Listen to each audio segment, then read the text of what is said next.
പറയാം നേടാം പണം നേടാം the complete family entertainment game ഷോയിലേക്ക് എല്ലാവർക്കും സ്വാഗതം. ഇന്നും സുരേഷ് കുമാർ തന്നെയാണ്. ഇന്നലെ അദ്ദേഹം ഒരുപാട് കാര്യങ്ങൾ നമ്മളുമായിട്ട് പങ്കുവച്ചു. തീർച്ചയായിട്ടും അത് കേട്ടുകൊണ്ടിരിക്കുന്ന ലോകമെമ്പാടുമുള്ള മലയാളികൾക്ക് ഒരു ഉത്തേജനമായിരിക്കും. ഇന്ത്യ എന്ന ഒരു മുദ്രാവാക്യം നമ്മളൊരു ഇന്ത്യക്കാരൻ ആണെന്ന് പറയുന്നതിലുള്ള ഒരു പ്രൗഡ് മൂമെൻ്റാണ് അദ്ദേഹം ഇന്നലെ ഇവിടെ കാഴ്ചവെച്ചത്. തീർച്ചയായിട്ടും ബാക്കി കാര്യങ്ങൾ അദ്ദേഹത്തിന് പറയാനുണ്ട്. സുരേഷ് സാർ, ഇന്നലെ ഒരുപാട് സംസാരിച്ചു, ഒരുപാട് ഇൻഫർമേറ്റീവ് ആയിരുന്നു. കുറേ കാര്യങ്ങൾ കണ്ടു നനയിക്കുന്നതായിരുന്നു. എന്തായാലും we are proud of you once again. നമ്മൾ അടുത്ത സെഗ്മെന്റിലോട്ട് കയറുകയാണ്. സവാരി ഗിരിഗിരി. സവാരി ഗിരിഗിരി കീർത്തി ചക്ര എന്നുള്ള സെയിം സിനിമയിൽ നിന്ന് തന്നെയാണ് ചോദ്യങ്ങൾ മുഴുവൻ. ഓക്കെ, ആദ്യമേ ഞാൻ കേട്ടൊരു കാര്യമാണ്. നിങ്ങൾ കാശ്മീരിൽ ഒരു സ്ഥലത്തു നിന്ന് വേറൊരു സ്ഥലത്ത് എന്തോ ഒരു ആക്ഷൻ ഫോഴ്സ് ആയിട്ട് പോയപ്പോൾ എന്തോ ഒരു പതാക തർക്കമോ അങ്ങനത്തെ തർക്കമല്ല സാർ, ഞങ്ങള് അത് 95-ലാണ്, 95 96 ആണ്. ഞങ്ങൾ ഒരു ഏരിയ ഞങ്ങളുടെ ഡിപ്ലോയ് ആയിട്ട് ഞങ്ങളുടെ കമ്പനിയെ വേറൊരു ഏരിയയിലേക്ക് കൊണ്ടുപോയി. പട്ടൻ എന്നാണ് ആ സ്ഥലത്തിൻ്റെ പേര്. അവിടെ ചെന്നപ്പോൾ അവിടെ ചെറിയൊരു ജംഗ്ഷനാണ്. അതിൻ്റെ മുകളിൽ ഒരു കയറ്റ പ്രദേശത്താണ് ഞങ്ങളുടെ കമ്പനി ഡിപ്ലോയ് ആയിരിക്കുന്നത്. അവിടെ ഞങ്ങൾ നിന്നപ്പോൾ ഞങ്ങൾക്ക് അവിടെ പോകുന്നതിന് മുമ്പേ നമ്മുടെ ഇൻ്റലിജൻസിൻ്റെയൊക്കെ ഇൻഫോ നമുക്ക് കിട്ടും. അവിടെ പണ്ട് കാലത്ത് ഈ ഡിഫൻസിലെ ഈ തീവ്രവാദികളെ പിടിച്ചു കഴിഞ്ഞാൽ, ക്യാച്ച് ചെയ്ത് കഴിഞ്ഞാൽ അവിടെ കൈദി ജയിലെന്ന് പറഞ്ഞിട്ടൊരു ഇതുണ്ട്. അവിടെ വിട്ടിട്ട് അവരെ ബ്രെയിൻ വാഷ് ചെയ്ത് നല്ലൊരു മനുഷ്യനാക്കി തിരിച്ചുവിടും. പക്ഷേ ഇവരവിടെ ചെന്ന് കഴിഞ്ഞാൽ ഇവർ നല്ലതാവാൻ ശ്രമിച്ചാലും അവിടെ ഈ തീവ്രവാദത്തിൽ പ്രവർത്തിക്കുന്നവരുണ്ടാവും. അവരിവരെ സമ്മതിക്കില്ല. അവർ വീണ്ടും അവരിലേക്ക് ക്ഷണിക്കും. അങ്ങനെ അവിടെ വിട്ട ഒരാളുണ്ട് ആ സ്ഥലത്ത്. ഈ കൈദി ജയിലിൽ നിന്ന് നല്ല മനുഷ്യനായിട്ട് ജീവിക്കാനായിട്ട് വന്ന ഒരാളുണ്ട്. അദ്ദേഹത്തിൻ്റെ പിറ്റേന്ന് രാവിലെ ഓഗസ്റ്റ് 15 വൈകുന്നേരം നമ്മുടെ ഡിഫൻസിന് വൈകുന്നേരം ആയിക്കഴിഞ്ഞാൽ നമുക്കൊരു കോഡ് 2 വേർഡ്സ് പാസ്വേഡ് എന്ന് പറയും. ആ പാസ്വേഡ് ഇഷ്യൂ ചെയ്ത് കഴിഞ്ഞാൽ അവർക്ക് പുറത്തിറങ്ങാൻ പാടില്ല. 6 മണിക്ക് ശേഷം പുറത്തിറങ്ങാൻ പാടില്ല. രാവിലെ നമ്മുടെ ഇതിൻ്റെ ടൈം കഴിയുന്നവരെ അവർക്ക് അപ്പോഴും പുറത്തിറങ്ങാൻ പാടില്ല. കാരണം നമ്മളിപ്പോൾ പുറത്ത് വെച്ച് കണ്ടു കഴിഞ്ഞാൽ നമ്മുടെ പാസ്വേഡ് കൈമാറിയിട്ട്, അല്ലെങ്കിൽ നമ്മൾ തന്നെ ഡ്യൂട്ടിക്ക് പോകുമ്പോൾ ട്രഞ്ചിനകത്ത് നമ്മൾ പോസ്റ്റ് ചെയ്യുന്ന ട്രഞ്ച് കൂടെ കിടക്കുന്നിടത്ത് വരും. അപ്പോൾ നമ്മൾ വരുമ്പോൾ ഡ്യൂട്ടിക്ക് നിൽക്കുന്ന നമ്മളെ കൂടെ ഉള്ള ആൾ തന്നെയാണോ നമ്മൾ തിരിച്ചറിയാനായിട്ട് നമ്മൾ ദൂരെ നിന്ന് പാസ്വേഡ് ചലഞ്ച് ചെയ്യും, ചോദിക്കും. അപ്പോൾ അങ്ങോട്ടും ഇങ്ങോട്ടും കൈമാറുമ്പോൾ നമുക്ക് മനസ്സിലാവും. അത് മറന്നുപോയാൽ സ്വന്തം കൂടെ നിൽക്കുന്നവരെ തന്നെ നമുക്ക് കൊള്ളേണ്ടി വരും, തിരിച്ച് നമുക്ക് മരിക്കേണ്ടിയും വരും. അത് പാസ്വേഡ് മറക്കാൻ പാടില്ല. അപ്പോൾ അത് ഒക്കെ കഴിഞ്ഞ് ആ സമയം വരെ 6 മണി സമയം വരെ അവിടെ വലിയ ടാസ്ക് ആണല്ലോ. ആ സാർ, രാത്രിയിലൊക്കെ കിടന്നുറങ്ങുമ്പോഴത്തേക്ക് ഇപ്പം XZ എന്നെല്ലാം പറഞ്ഞ YZ എന്ന് പറഞ്ഞു കഴിഞ്ഞാൽ പണിയായി. ഒന്ന് ഇന്നത്തേതായിരിക്കില്ല നാളത്തെ, ഓരോ ദിവസം ചേഞ്ച് ആയിക്കൊണ്ടിരിക്കും. അത് അപ്പോൾ പിറ്റേന്ന് രാവിലെ നോക്കുമ്പോൾ ഞങ്ങൾക്ക് മോളിൽ നിന്ന് നോക്കിയാൽ കാണാം ആ ജംഗ്ഷൻ. അവിടെ പാകിസ്ഥാൻ്റെ ഫ്ലാഗ് പറക്കുന്നു. അതിൻ്റെ തൊട്ട് താഴെ ഈ കൈദി ജയിലിൽ നിന്ന് വന്ന ഈ നല്ല രീതിയിൽ ജീവിക്കാനായിട്ട് വന്ന അവൻ ബ്ലാസ്റ്റ് ആയിട്ട് കിടക്കും. പക്ഷേ ഈ തീവ്രവാദികളുടെ ആ പ്രഷർ, അവരുടെ ശല്യം കാരണമാണ് ഇവർ കൂടുതലും അവർക്ക് അഡിക്റ്റ് ആയി പോകുന്നത്. കറക്റ്റ്. സവാരി ഗിരിഗിരിയിൽ ആദ്യത്തെ ചോദ്യം ശ്രദ്ധിക്കും. വായിൽ നിന്നും വൃത്തികെട്ട റമ്മിൻ്റെയും സിഗരറ്റിൻ്റെയും മണമല്ലാതെ നല്ലതൊന്നും കേൾക്കാറില്ല. പ്രസ്തുത സംഭാഷണം മോഹൻലാൽ ഇതിൽ ആരോടാണ് പറയുന്നത്? A. സ്ഫടികം ജോർജിനോട്, B. സായ് കുമാറിനോട്, C. ബിജു മേനോനോട്. സ്ഫടികം ജോർജ് കേണൽ, അതിൽ കേണലാണ്. A. Spadikam George. ഞാൻ എടുത്തു വെച്ച് പോട്ടു, അവിടെ ഇരിക്കട്ടെ. ഒരു ചോദ്യം. നമ്മൾ തീവ്രവാദികളെ കുറിച്ച് ഒരുപാട് സംസാരിച്ചു. എന്നാൽ ഇന്ത്യൻ സൈനികരും പാകിസ്ഥാൻ സൈനികരും അതിർത്തിയിൽ എങ്ങനെയാണ്? അതിർത്തിയിൽ സാറ് നമ്മുടെ പഞ്ചാബ്, നമ്മുടെ വാഗാ ബോർഡർ, അത് BSF ആണ് ഡ്യൂട്ടി നോക്കുന്നത്. അവർ കാണത്തൊക്കെ അടുത്ത് നിൽക്കുന്ന അപ്പുറം നല്ല ഇതിലാണ്. നമ്മുടെ വിശേഷപ്പെട്ട ദിവസങ്ങൾ പരസ്പരം കൈമാറാറുണ്ട്.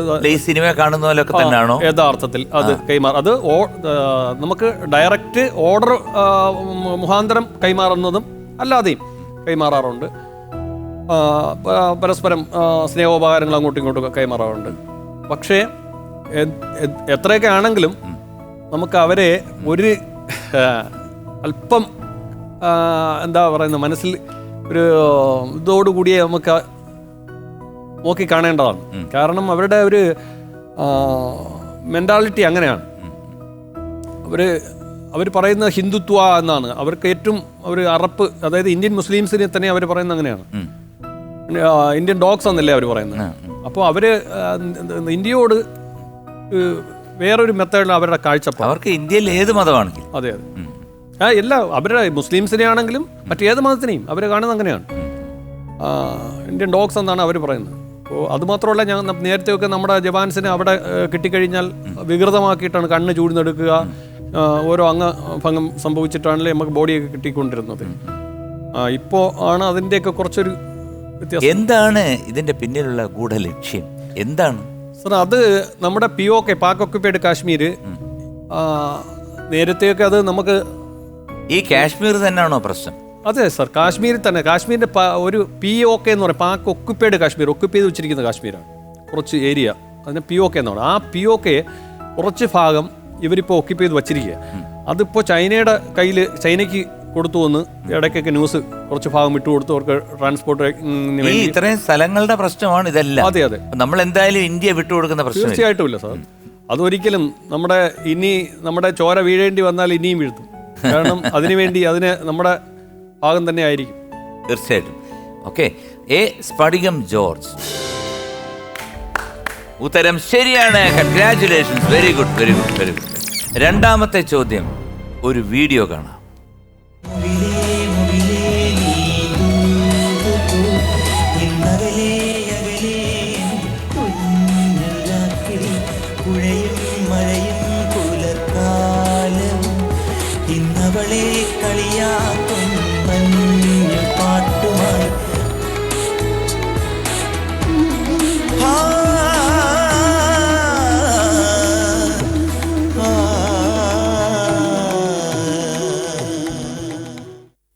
ഈ പാട്ട് ഞാനാണ് പാടിയത്.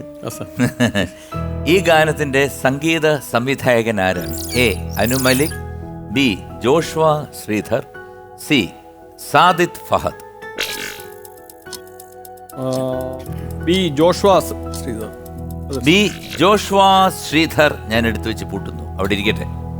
ഒരുപാട് ജീവിതത്തിൽ വിഷമിക്കേണ്ടി വന്ന ഏതെങ്കിലും നിമിഷമുണ്ടോ? ഒരുപാടുണ്ട്, എങ്കിലും ഞാൻ ചോദിക്കുന്ന അതിലും ഉപരി, അതൊക്കെ മേലെ വിഷമങ്ങൾ സാറ്. ഞാൻ രണ്ടാമത് ഞാൻ ജീവനോടുകൂടി വീട്ടിൽ വരും. അമ്മയും അച്ഛനെയും, അന്ന് വിവാഹം കഴിച്ചിട്ടില്ല, അച്ഛനെയും കാണാൻ പറ്റുമെന്ന് എനിക്ക് ഇല്ലായിരുന്നു. ഞാൻ അപ്പോൾ ഡോക്ടേഴ്സ് തന്നെ പറയുന്നതൊക്കെ കേട്ടിട്ടുണ്ട്, രക്ഷപ്പെടാൻ ചാൻസ് ഇല്ല. അപ്പോൾ എനിക്ക് ഞാൻ ഭഗവാനോടന്ന് 10 വർഷം ചോദിച്ചു. പക്ഷെ ഇപ്പോൾ എനിക്ക് 10 കൂടുതൽ വീണ്ടും 10 കൂടെ തന്നു. അപ്പോൾ അന്ന് അച്ഛനും അമ്മയും വന്നൊന്ന് കാണണമെന്നുള്ള ഇതുണ്ടായിരുന്നു. അമ്മയുടെ കൂടുതലും അമ്മ ഒരു ഒരു ശാന്ത സ്വഭാവക്കാരിയാണ്. അമ്മയുടെ ആ ഒരു മനസ്സിലൊക്കെ ഓർക്കുമ്പോൾ ഒരു പ്രയാസം വളരെ തോന്നിയിട്ടുണ്ട്. അതെനിക്കിപ്പോൾ എന്തായാലും ഈശ്വരൻ എന്നെ ഇത്രയും ഫിസിക്കലി ഞാനിപ്പോൾ എന്നെ കണ്ടു കഴിഞ്ഞാൽ ആരും പെട്ടെന്ന് ഇങ്ങനെ ഡാമേജ് ഉണ്ടെന്ന് പറയില്ല. മുഴുവൻ ഷെല്ലും എൻ്റെ ഇത്. പക്ഷേ എൻ്റെ ഈ തൈബോൺ ഇത് തുടയുടെ ഇത് എന്ന് പറഞ്ഞാൽ കണ്ടു കഴിഞ്ഞാൽ പേടി തോന്നും. കാരണം അത് ഭയങ്കര ഡീപ്പായിട്ട് ഒരു മസിലില്ല. അത് ബോൺ പൊട്ടി ഇങ്ങനെ അതായത് ഒടിയും പോലെയല്ല, ഇങ്ങനെ തുന്നിപ്പോയതാണ്. അപ്പോൾ ഹിപ്പിന്ന് നമ്മുടെ ഇവിടുത്തെ ബോൺ കട്ട് ചെയ്ത് ആ ഗ്യാപ്പിൽ വെച്ചിട്ട്. ആക്ച്വലി അങ്ങനത്തെ ഒരു സ്ഫോടനം നടന്നപ്പോഴത്തേക്ക് വേദന വല്ലതും തോന്നി? അതൊന്നും അറിഞ്ഞില്ല? ഇല്ല, ഒന്നും അറിഞ്ഞില്ല. അതാണ് ഒന്നും അറിഞ്ഞില്ല. അത് നമ്മൾ ഡെത്ത്, അതാണ് അവരുടെ ഒരു പ്ലസ് പോയിന്റ് എന്ന് പറയുന്നത്. അതായത് നമ്മളൊരു സ്വിച്ച് ഇട്ട് കഴിഞ്ഞാൽ ലൈറ്റ് കത്തും പോലെയാണ്. അപ്പോൾ പീസായിട്ട് പോകുമല്ലേ, പെയിൻലെസ് ആണ്. അപ്പോൾ ഒന്നും അറിയില്ല? ഒന്നും അറിയില്ല. പിന്നെ ഹോസ്പിറ്റലിൽ ഹോസ്പിറ്റലിൽ എനിക്ക് ഒരു 4-5-6 മാസമൊക്കെ അതിന് ശേഷമാണ് എനിക്ക് ഓർമ്മ കിട്ടിയത്.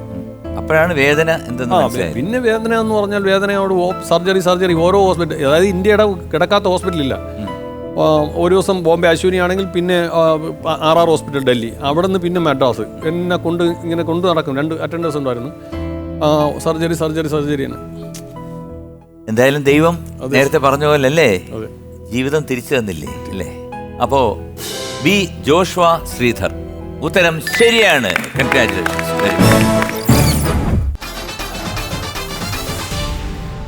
മൂന്നാമത്തെ ചോദ്യം, സിനിമയിൽ മേജർ മഹാദേവന്റെ യഥാർത്ഥ സ്ഥലം എവിടെയാണ്? A Malappuram, B Pattambi, C Palakkad. Sure sir, Pattambi. Pattambi എല്ലാവർക്കും അറിയാല്ലേ? Yes, sir. ബി പട്ടാമ്പി ഞാൻ എടുത്തു വെച്ച് പൂട്ടി. ഭക്ഷണം മിലിറ്ററിയിൽ എങ്ങനെയാണ്, വീട്ടിലെങ്ങനെയാണ്? പട്ടാളത്തിലെ ഭക്ഷണം അറിയാലോ സാർ, നമ്മുടെ പച്ചരിയാണ്. ആ, അത് പിന്നെ ഞങ്ങളുടെയൊക്കെ യൂണിറ്റ് എന്ന് പറയുമ്പോൾ മദ്രാസ് റെജിമെൻ്റ് എന്ന് പറയുമ്പോൾ ഞങ്ങൾക്ക് 4 സ്റ്റേറ്റാണ് ഞങ്ങളുടെ കയ്യിലുള്ളത്. കേരളം, ആന്ധ്ര, കർണാടക, തമിഴ്നാട്. കൂടുതലും 4 സ്റ്റേറ്റിലുള്ള ആൾക്കാരാണ്. അപ്പോൾ നമ്മുടെ ഇവിടുത്തെ ഫുഡ് ഉണ്ടാക്കുന്ന രീതി ഒന്ന് കുറച്ച് ഫുഡ് ബെറ്ററാണ്. നമുക്ക് ബ്രേക്ക്ഫാസ്റ്റിന് വേണമെങ്കിൽ ഇഡലി, ദോശ ഏത് ഒക്കെ കിട്ടും. അല്ലെങ്കിൽ മറ്റേ പൂരി, ചപ്പാത്തി അങ്ങനെ മാത്രമേ കിട്ടും. പിന്നെ ചോറ്, പിന്നെ സാമ്പാർ, പിന്നെ എന്തെങ്കിലും, പിന്നെ മീറ്റ് 2 നേരവും മീറ്റാണ്. നമുക്ക് നമ്മളെ ബീഫ് കിട്ടത്തില്ല, മട്ടൺ, ചിക്കൻ, പിന്നെ മുട്ട. പിന്നെ വേണ്ടാത്തവർക്ക് പിന്നെ ഇതുണ്ട്, ബോൺവിറ്റ, മിൽക്ക്. അതായത് ഭക്ഷണം എല്ലാം സുഭിക്ഷമായിട്ട് കിട്ടും. അതെ, അത് ആവശ്യത്തിന് ഇഷ്ടം പോലെ ഉണ്ട്. ഈ മഞ്ഞിലും മലയിലും ഒക്കെ പോകുമ്പോൾ എങ്ങനെയാണ് ഈ ഇത്രയും ഭക്ഷണം എങ്ങനെ കൊണ്ടുപോകും? സാർ, അവിടെ നമ്മുടെ ഈ ഹൈ ആൾട്ടിറ്റ്യൂഡ് ഏരിയയിൽ നമ്മുടെ സാധാരണ ഫുഡല്ല, അതെല്ലാം നമ്മുടെ ടിന്നാണ്, ടിൻ ഇത് വരുന്നത്. അത് ഫ്രൂട്ട്സ് ആണെങ്കിൽ എല്ലാം. പിന്നെ അവിടെ നമുക്ക് ഭക്ഷണം കിട്ടിയാലും കഴിക്കാൻ പറ്റത്തില്ല. കഴിക്കാൻ ഓക്സിജൻ ഇല്ലല്ലോ, മൈനസാണ്. ഇപ്പം എൻ്റെ ഒരു ബ്രദർ ഗാൽവാൻ ബോർഡറിൽ ഇരിക്കുകയാണ്, കൊച്ചിച്ചൻ്റെ മോൻ. അവനിപ്പോൾ ലീവിന് വന്നപ്പോൾ ഞാൻ കണ്ടിട്ട് അതിശയപ്പെട്ടു പോയി. നല്ല ബോഡിയൊക്കെ ആയിരുന്നു, ഇപ്പോൾ ഈർക്കിൽ പോലെ ഇരിക്കുന്നു വന്നപ്പോൾ. കാരണം ആഹാരം സാർ, ഓക്സിജൻ ഇല്ല, അവൻ കറുത്തിരുണ്ട്. പിന്നെ എൻ്റെ ഒരു കൊച്ചച്ഛൻ്റെ മോൻ മരിച്ചിട്ട് ഇപ്പോൾ 3 മാസമായിട്ടുള്ളൂ. NSG കമാൻഡോ ആണ്. ഇപ്പോൾ ഇവിടെ വിതിരയിൽ കൊണ്ടുവന്നിട്ട് വെങ്ങാനൂരാണ് ഇപ്പോൾ അടക്കം അവന് NSGയിലായിരുന്നു, കമാൻഡോയിലായിരുന്നു. അവന് പെട്ടെന്ന് ഈ BP കയറിയിട്ട് ബ്രെയിൻ ഡെത്ത് സംഭവിക്കാം. ബി പട്ടാമ്പി. പട്ടാമ്പി ശരി ഉത്തരമാണ്. Congratulations, very good. സോ 4ാമത്തെ ചോദ്യം, ഒരു വീഡിയോ കാണാം. खुदा से मन्नत है मेरी, लौटा दे जन्नत वो मेरी, वो अमन वो चमन का नज़ारा, वो अमन वो चमन का नज़ारा, ओ खुदाया लौटा दे कश्मीर दोबारा. ഈ ഗാനം ആലപിച്ചിരിക്കുന്നത് ആരാണ്? Al Fath Muhammad, B Muhammad Nawab, C Kailash Kher. Sir, C Kailash Kher. C Kailash Kher ഞാൻ എടുത്തു വെച്ച് പൂട്ടുന്നു. ഈ പാട്ടുകളൊക്കെ അവിടെ നിങ്ങൾ ക്യാമ്പിൽ ഇങ്ങനെ കേൾക്കും വൈകുന്നേരമൊക്കെ ഇങ്ങനെ ഇരിക്കുമ്പോൾ പാടാറുണ്ട്? നേരത്തെയൊക്കെ ഇപ്പോൾ മൊബൈൽ ഫോണൊക്കെ ഇപ്പോൾ നേരത്തെ ഞങ്ങൾ എല്ലാവരുടെ റേഡിയോ ഉണ്ട്, FM റേഡിയോ, ചെറിയ സെറ്റ് നമ്മുടെ ക്യാനിൽ കിട്ടുന്നതാണ്. അത് ഞങ്ങൾ എല്ലാവരുടെയും കാണും, ബാഗിൽ ഞങ്ങളുടെ പൗച്ചിൽ അത് കാണും. പിന്നെ ചെറിയ വോയിസിലും നമ്മൾ കേൾക്കും. ഈ മെഡൽസ് എന്തൊക്കെയാണ്? ഇത് സർവീസ് മെഡൽസ് ആണ് സാർ. എനിക്ക് ഗാലണ്ടറി മെഡൽസ് ഒന്നും കിട്ടിയില്ല. ഗാലണ്ടറി മെഡൽസ് കിട്ടാതിരുന്നത് ഞങ്ങളുടെ അന്നത്തെ ഓപ്പറേഷൻ ഈ അറ്റംപ്റ്റിൽ കുറച്ച് സിവിൽ ഡെത്ത് കൂടിപ്പോയി എന്ന് പറഞ്ഞു. ഞങ്ങൾക്കറിയില്ല, അതിനുശേഷം ഫയറിംഗ് സംഭവിച്ചു, സിവിലിയൻസ് ഒക്കെ, അങ്ങനെ ഞങ്ങളുടെ ഗാലണ്ടറി അവാർഡ് ക്യാൻസലായെന്നാണ് കേട്ടത്. ഇത് ജയങ്കയുടെ, ഇത് OP വിജയ്, ഇത് 15 ഇൻഡിപെൻഡൻറ്റ്, ഇത് ഹൈ ആൾട്ടിറ്റ്യൂഡ്, ഇത് 9 years, ഇത് വൂണ്ടഡ് മെഡൽ എൻ്റെ ഈ ഓപ്പറേഷൻ്റെ. ഇതിന് എന്തെങ്കിലും നമുക്ക് എന്തെങ്കിലും ഒരു സ്പെഷ്യൽ അവാർഡ് ഗവൺമെൻറ് വല്ലതും തരുമോ? എന്തെങ്കിലും ഒരു ക്യാഷ് അവാർഡോ? എൻ്റെ അനുഭവത്തിൽ പറയാണ്, കേരളത്തിൽ നമുക്കൊരു അപ്പോൾ ഗവൺമെൻറ്റൊക്കെ പല ഓർഡറുകളും ഇട്ടിട്ടുണ്ട്. ഒരു സർക്കാർ ഓഫീസുകളിൽ പോയാലും ജവാൻ എന്നുള്ള പരിഗണന, അവർക്ക് സമയം കുറച്ച് നേരത്തെ, അങ്ങനെയൊന്നും ഞാൻ നോക്കിയിട്ട് നമുക്കിവിടെ കേരളത്തിൽ അത് ഇപ്പോഴത്തെ കാര്യമല്ല, നേരത്തെയും വർഷങ്ങൾക്ക് മുമ്പുള്ള കേസുമാണ്. നമുക്ക് സാധാരണ പരിഗണന തന്നെയാണ് കയറുന്നത്, അല്ലാതെ ഒരു സ്പെഷ്യലായിട്ടൊന്നും. പിന്നെ കുറച്ച് ചില നല്ല മനുഷ്യരുണ്ട് കാണുമ്പോൾ തന്നെ ഇരിക്കാം. നമുക്ക് റിസർവ് ഒന്നും ചെയ്തില്ല. ഇപ്പോൾ ബസ്സിൽ കയറിയാൽ ഞാൻ ബസ് യാത്ര അങ്ങനെ ചെയ്യുന്നില്ല, എങ്കിലും ബസ്സിൽ ജസ്റ്റ് കയറി കഴിഞ്ഞാൽ തന്നെ നമുക്ക് വേണ്ടി ഒരു സീറ്റ് അലൗഡ് ഇല്ല. നമ്മൾ കയ്യില്ലെങ്കിലും കണ്ണില്ലെങ്കിലും നമ്മൾ പിടിച്ചുകൊണ്ട് നിൽക്കണം. അലൗഡ് ഇല്ല. പിന്നെ അതുപോലെ തന്നെയാണ് ഒരുപാട് ഇതൊക്കെ ഉണ്ട്. എനിക്ക് പിന്നെ ജോബ് 2 ഗവൺമെന്റ് ജോബ് കിട്ടിയായിരുന്നു ഇവിടെ. ഞാൻ വേണ്ടെന്ന് വെച്ചതാ. കാരണം എനിക്ക് അന്ന് ഞാൻ ക്രച്ചസ് നടക്കാൻ പറ്റത്തില്ലായിരുന്നു. പിന്നെ വൈഫിന് കൊടുക്കാന്ന് പറഞ്ഞു. അപ്പോൾ ഞാൻ അതും വേണ്ടെന്ന് പറഞ്ഞു. എനിക്ക് അത് എൻ്റെ തരഫിൽ ഞാൻ വേണ്ടെന്ന് ഒഴിവാക്കിയതാണ്. എന്തായാലും വലിയ വലിയ കാര്യങ്ങൾ ചെയ്തു, ഇന്ത്യക്ക് വേണ്ടി ഒരുപാട് കാര്യങ്ങൾ ചെയ്തു. പക്ഷെ വലിയ ആഗ്രഹങ്ങളൊന്നുമില്ല. ഇപ്പോഴും പഴയ മുദ്രാവാക്യം തന്നെ മനസ്സിലല്ലേ, ഇന്ത്യൻ ഫ്ലാഗ് എന്നും പൊങ്ങി നിൽക്കട്ടെ അല്ലേ, ഉയരങ്ങളിൽ തന്നെ നിൽക്കട്ടെ. തീർച്ചയായും താഴാൻ അനുവദിക്കില്ല. സി കൈലാഷ് ഖേർ, ഉത്തരം ശരിയാണ്. കൺഗ്രാറ്റുലേഷൻസ്. സോ ലാസ്റ്റ് സെഗ്മെന്റ് ആണ് രാജമാണിക്യം. 10 സെക്കൻഡേ ഉള്ളൂ, അതിനു മുമ്പ് ഉത്തരം നൽകണം. No options. ഈ സിനിമയിൽ ഗോപിക അവതരിപ്പിച്ച കഥാപാത്രത്തിന്റെ പേരെന്താണ്? Your time starts now. 10. ഈ കീർത്തിയാക്കരല്ലേ? അതെ അതെ. പറയട്ടെ. സന്ധ്യ.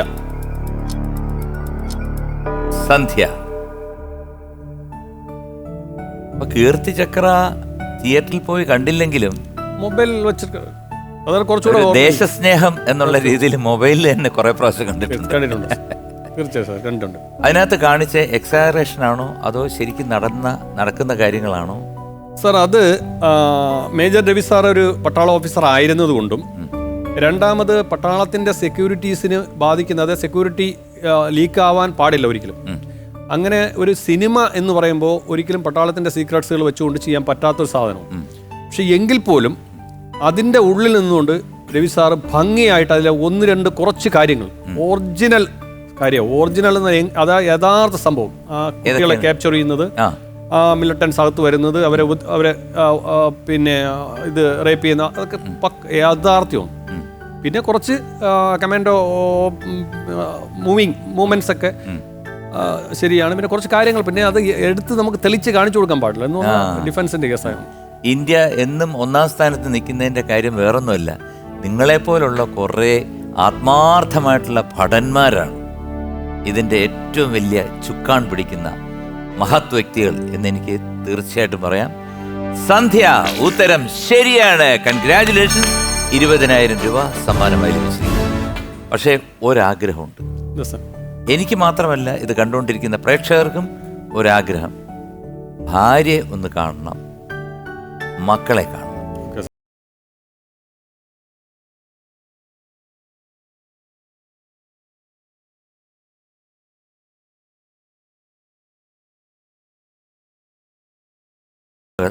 എന്താ പേര് മോടെ? നയന. അച്ഛന്റെ കാര്യങ്ങളൊക്കെ കേട്ടല്ലേ? എന്ത് തോന്നുന്നു ഇത് കേട്ടിട്ട്? അഭിമാനമുണ്ട്, വളരെ സന്തോഷമുണ്ട്.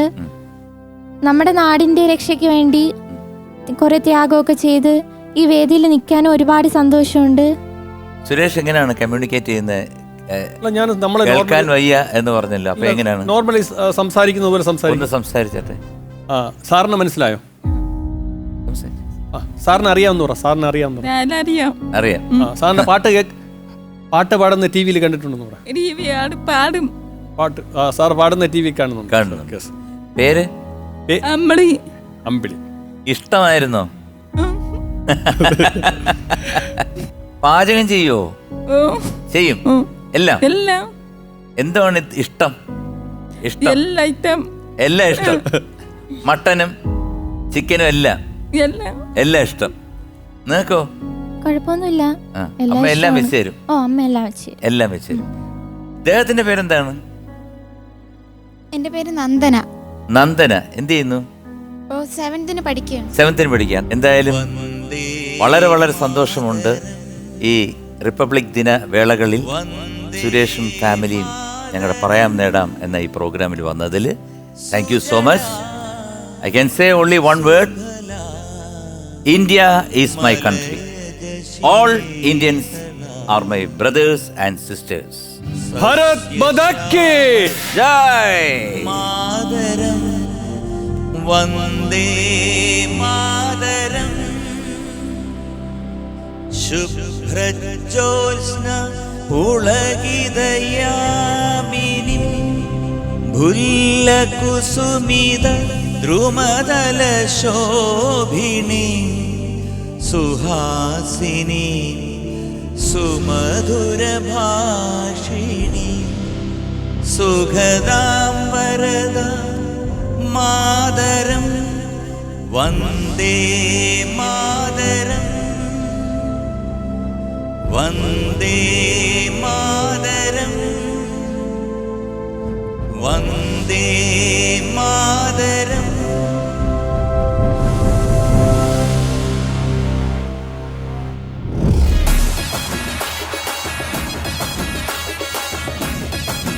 ഈ മഴത്തൻ വിരലീ പുഴയിൽ എഴുതിയ ലിപിയുടെ. എടാ മോനെ രമേശ, ഞാനൊരു പാട്ട് കേട്ടടാ. രവിട്ടാ എന്താ? അത് എൻ്റെ പാട്ട് അല്ല, ഇതാരുടെ പാട്ട്? അപ്പോൾ ഞാൻ എൻ്റെ പിന്നെ രവിയുടെ പറഞ്ഞ രവിയുടെ മനസ്സിൽ തോന്നി ഇത് രമേശ് നാരായണനായിരിക്കാം.